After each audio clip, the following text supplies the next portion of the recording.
स्वरों का स्वर की संधि है, हलों का हल ही होता है। अनेकों रूपों में आकर विसर्गों से बदलता है। स्वरों का स्वर की संधि है, हलों का हल ही होता है।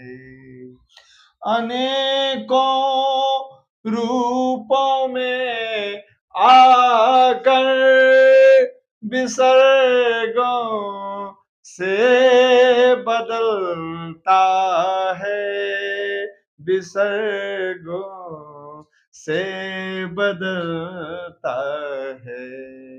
ये मेरी रचना है और मैं आपको बता देना चाहता हूँ कि आपने सुधु, पाश्य इत्यादि पढ़े हैं।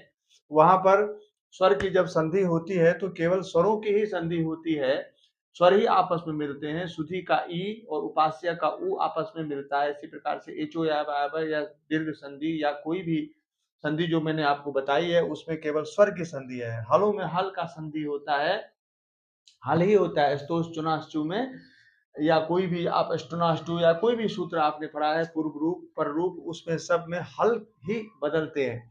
लेकिन विसर्गों में स्वर भी होता है, रेप भी होता है, रू को ऊ भी होता है और विसर्ग का लोप भी होता है। रामा में विसर्ग का विरामो अवसानम से र का भी लोप हो जाता है।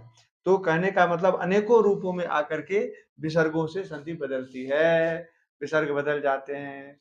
तो सब्सक्राइब कीजिए व्यासपीठ गुरुकुलम को।